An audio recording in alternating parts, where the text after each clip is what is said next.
வணக்கம் மக்களே. இப்போ பார்த்தீங்கன்னா நம்ம யாரை மீட் பண்ண போகிறோம்னா, ஒரு சமூக சேவையாக தொடர்ந்து ஒரு காசு பணம் இல்லாட்டினாலும் தன்னால் முடிஞ்ச கருத்துக்களை சொல்லி 4 பேர்த்துக்கு நல்லது செய்யக்கூடிய ஒரு பெண்மணியை தான் பார்க்க போகிறோம்.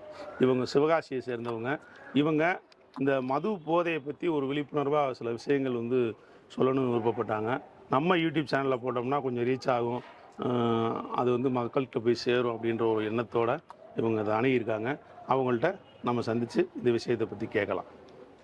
மேடம் வணக்கம். மேடம் உங்கள் பேர் சொல்கிறீங்களா?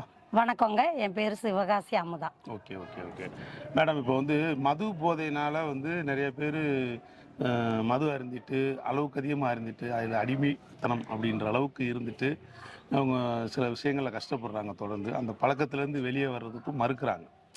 அவங்களுக்கு இதனால் என்ன பாதிப்பு? அவங்களுக்கு மட்டும் பாதிப்பா, அவங்க ஃபேமிலிக்கு பாதிப்பா, இல்லை அந்த சமுதாயத்துக்கு பாதிப்பா, சுற்றி உள்ள மக்களுக்கு யாருக்கும் பாதிப்பு இருக்கா? இதை பற்றி கொஞ்சம் மக்களுக்கு விழிப்புணர்வாக சொல்ல முடியுமா? சொல்கிறேன், எனக்கு தெரிந்த சிந்தனையை சொல்கிறேன்.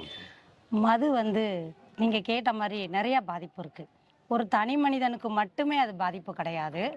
அவர் சாப்பிட்றதுனால அவரோட ராஜ உறுப்புகள் அழிந்து போயிடும், அவருடைய செயல்பாடு போயிடும். முதல்ல அவங்க இப்போ கிட்டத்தட்ட பார்த்தீங்கன்னா சின்ன வயசுலேயே இப்போ எல்லாருமே அந்த போதைக்கு அடிமை ஆயிடுறாங்க. அப்போது நாளைக்கு அவங்க ஒரு குடும்பத்தில் அப்படின்னு ஈடுபாட்டுக்குள்ளே போகும்போது அவங்களுக்கு அந்த ராஜ உறுப்புகள் பாதிக்கும் போது குடும்பமே இல்லாமல் போயிடும். அது பெற்றவங்களாக இருக்கட்டும், கட்டவங்களாக இருக்கட்டும், பெற்ற பிள்ளைங்களாக இருக்கட்டும், அவங்கள ஒதுக்க தான் செய்வாங்க.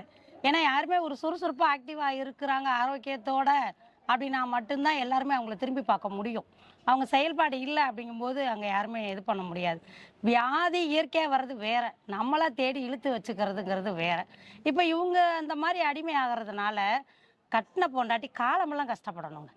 அது ஒரு கண்ணீரோட வாழ்க்கை. அது பார்த்தீங்கன்னா கழுத்தில் ஒரு குண்டுமணி கூட இல்லாமல் அதோட வாழ்க்கை அப்படியே தான் கடந்து போகும். குழந்தைங்க பார்த்தீங்க அப்படின்னா ஒரு சிலர் நல்ல ஒரு திருமணத்துக்கு காசு பணம் கூட இல்லாமல் ஒரு முதிர் கன்னியாகவே அவங்க பொண்ணு இருக்கிறாங்க. அதுவுமே இன்னும் ஒரு சில இடங்கள்ல இருக்குது. ஒரு சில இடங்களில் பார்த்தீங்கன்னா ஒரு கரும் ஜூஸ் போடுற லேடி நான் சமீபத்தில் சந்தித்தேன். அவங்க எப்படின்னா, என்னம்மா கரும் ஜூஸ் சுற்றுறதே கஷ்டம், நீங்கள் எப்படிமானோடனே அவங்க சொல்கிறாங்க அவங்களுக்கு யூட்ரஸ் பிரச்சனை, அதாவது கர்ப்பப்பை இறங்கி இருக்குது, அதையும் தாண்டி அவங்க இதை பண்ணுறாங்க. அப்படிங்கும்போது நாங்கள் பேசிக்கிட்டே இருக்கும்போது ஒருத்தர் வந்தார். அவர் பாசையே வேறையா இருக்குது, வேற என்ன அந்த போதையில் வர்ற பாசை. உடனே அவர் இந்த அம்மா அழுதுகிட்டே அவருடைய கை செலவுக்கு, அவரோட செலவுக்கு இந்த அம்மா பணம் கொடுக்கணும். இது என்ன குடும்பம்னு தெரியல. அப்போ அந்த அம்மா சொல்கிறாங்க, இது என் கணவர் தான், நான் இதை சுற்றி தான் சம்பாதிக்கிறேன், இப்படி தான் எங்கள் வாழ்க்கை போகுது, இவர் கொண்டு போய் கொடுக்குறது போதை கடையில் அப்படின்னு சொல்லும்போது ரொம்ப வேதனையாக இருந்தது. அப்போ இதெல்லாம் யார் எப்படி கொண்டு சேர்க்குறாங்க, இவங்களுக்கு எப்படி இது போகுதுன்னே தெரில. போதையில் 2 விதம் தான் இருக்குங்க. ஒன்று நல்ல போதை, ஒன்று கெட்ட போதை. நம்ம மக்கள் பார்த்தீங்க அப்படின்னா குறிப்பாக அந்த கெட்ட போதைக்குள்ளே ஈஸியாக அடிமையிடறாங்க. அப்போ ஒருத்தங்களை நம்ம கேட்கும் போதும் சொல்கிறாங்க, அப்போ மனுஷனாக பிறந்தா நாங்கள் எல்லாம் அனுபவிக்க தானே பிறந்திருக்கோம் அப்படின்னு. அனுபவிங்க, அடிமையாகாதீங்க அப்படிதான் சொல்கிறோம். அனுபவிக்கிறது வேற, அடிமையாகிறது வேற. அளவுக்கு மீறினா அமிர்தம் நஞ்சு. என்னைக்கோ ஒரு நாள் வச்சுக்கணுமே தவிர எப்பவுமே வச்சுக்க கூடாது அந்த மாதிரி. அப்போ இந்த ஒரு ஆண் செய்யறதுனால அவரோட குடும்பம் பாதிக்குது, அவரோட நட்பு உறவு அவரை வெறுக்குது. அப்படின்னா நட்பு உறவுல ஒருத்தங்க பழகிக்கிட்டா அவங்க குடும்பமும் கெடுது, அப்போ ஊரும் கெடுது, நாடும் கெடுது, வீடும் கெடுது. அப்படிங்கிறது எதுக்குங்க? அதுலேருந்து மீண்டு வரணுங்க. கண்டிப்பா கண்டிப்பா. ஒரு குடி போதைக்கு அடிமையான ஒரு காரணத்தினால கிட்டத்தட்ட அந்த பையன் பார்த்தீங்க அப்படின்னா கல்லூரி படிக்கிற காலத்திலே அவனுக்கு அந்த பழக்கம் வந்துருச்சுங்க. அப்போது அவனை நம்ம தொடர்ந்து கவனிக்கிறோமோ இல்லையோ, அவனுடைய அந்த கல்யாணம் அப்படிங்கிற அவன் அதுக்குள்ளே போகும்போதே அவனுடைய பாதி அந்த உடல் சார்ந்த நல்ல நல்ல விஷயங்களை இழந்துடுறான். அதுக்கப்புறம் அவனுக்கு ஒரு திருமணம் பண்ணும்போது அங்கே அந்த பெண், மனைவிங்கிற பெண் பாதிக்கிறான். தப்பி தவறி குழந்தை பிறந்துட்டா. ஏன்னா இன்னைக்கு மருத்துவம் என்ன சொல்கிறாங்க அப்படின்னா, இந்த மாதிரி போதைக்கு அடிமையாகிறவங்க முதல்ல மலட்டுத்தன்மை ஆயிடுறாங்க அப்படின்னு தான் சொல்கிறாங்க. அதுக்கடுத்து ராஜ உறுப்புகளை இழந்துடுறாங்கன்னு சொல்கிறாங்க. அப்போ அந்த பெண் பாதிக்கிறா.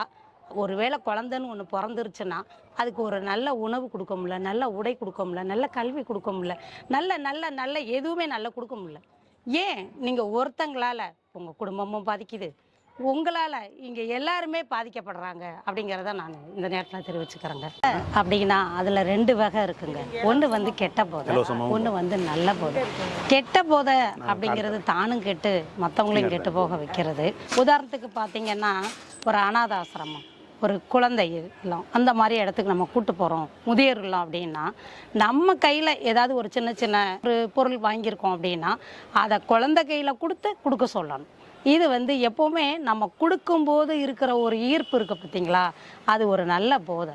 அது உணர மட்டும்தான் முடியும், அது வந்து வார்த்தையால் சொல்ல முடியாது. அதனால அந்த குழந்தை கொடுக்கும்போது அது உணரும், அது வந்து திரும்ப திரும்ப அதுக்குள்ளே அது ஒரு தூண்டுதலாகவே இருக்கும், அதுவும் ஒரு போதை. சரி சரி. அதாவது பார்த்தீங்கன்னா மேடம் சொல்கிறத பொறுத்தளவுக்கு உங்களால் முடியும், அதாவது நம்ம மனசு வச்சா முடியும், எவ்வளவு தான் போதையில் அடிமையான ஒரு மனிதராக இருந்தாலும் நம்ம வந்து மனசு வச்சோம்னா முடியும் அப்படின்ற ஒரு கருத்தை வந்து மையமாக வச்சு சொல்லியிருக்காங்க. இதில் என்ன ஒரு விஷயம் அப்படின்னு சொல்லி கேட்டிங்கன்னா, கண்டிப்பான முறையில் அவங்க சொன்னதில் ஒரு உண்மையான விஷயமும் இருக்குது. ஏன் அப்படின்னா, இதில் உண்மையிலே விருப்பம் இருந்தது அப்படின்னா இந்த பழக்கத்துலேருந்து கண்டிப்பான முறையில் வெளியே வரலாம். இப்போ இந்த வீடியோ வந்து ஒரு அவேர்னஸ் வீடியோ மட்டும் கிடையாது. இதில் வந்து விருப்பம் உள்ள நபர்கள், அதாவது இந்த பழக்கத்துக்கு அடிமையான, இந்த பழக்கத்துக்கு ஆளாகப்பட்டு இதிலேருந்து வெளியே வர முடியாமல் தவிக்கக்கூடிய மனிதர்கள் யாராக இருந்தாலும் சரி, இந்த வீடியோ பார்த்துக்கிட்டு இருக்க நண்பர்களாக இருந்தாலும் சரி, இல்லை அப்படின்னா உங்களுடைய சொந்தக்காரங்க, உங்கள் ஃபேமிலி, உங்கள் சுற்று மற்றும் உள்ளவங்க, இதுபோல் வந்து உங்களுக்கு முகம் தெரிஞ்சவங்க தெரியாங்க, யாராச்சும் இந்த பழக்கத்துலேருந்து வெளியே வரணும் அப்படின்ட்டு ஃபீல் பண்ணிக்கிட்டு இருக்காங்க, அவங்க இதனால் அவங்களுக்கு ஒரு சில பாதிப்புகள் இருக்குது அப்படின்னா கண்டிப்பான முறையில் எங்களை அணுகலாம். நாங்கள் கீழே கான்டாக்ட் நம்பர் கொடுத்துருக்கோம். நாங்கள் விருப்பம் உள்ளவங்களுக்கு இலவசமாகவே அந்த பழக்கத்துலேருந்து வெளியே வர்றதுக்கு உண்டான அனைத்து உதவிகள் நாங்கள் செய்ய தயாராக இருக்கோம். இதில் வந்து பார்த்தீங்க அப்படின்னா நிறைய பேர் இதில் வந்து வெளியே வந்திருக்காங்க.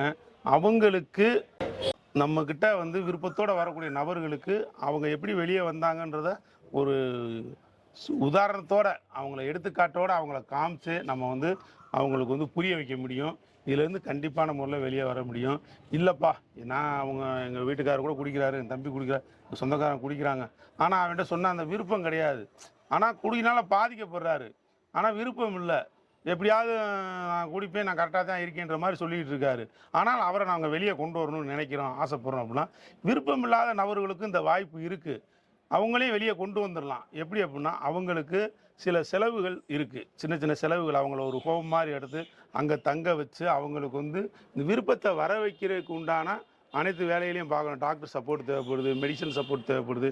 இது எல்லாமே உடல் ரீதியாகவும் மன ரீதியாகவும் அவங்க வந்து இந்த பழக்கத்துலேருந்து வெளியே வரணும் அப்படின்ற விருப்பத்தை கொண்டு வந்து அதுக்கப்புறம் வந்து அவங்கள வந்து இந்த பழக்கத்துலேருந்து வெளியே கொண்டு வந்துடலாம். இந்த மாதிரி ஒரு ஆப்ஷன்ஸ் இருக்குது. அதுக்கு சின்ன சின்ன செலவுகள், அந்த தங்குற வசதி, சாப்பாட்டுக்கு, இந்த மாதிரி மெடிசன்ஸு பண்ண தான் செய்யணும், வேறு மாற்று கருத்துக்கே இல்லை.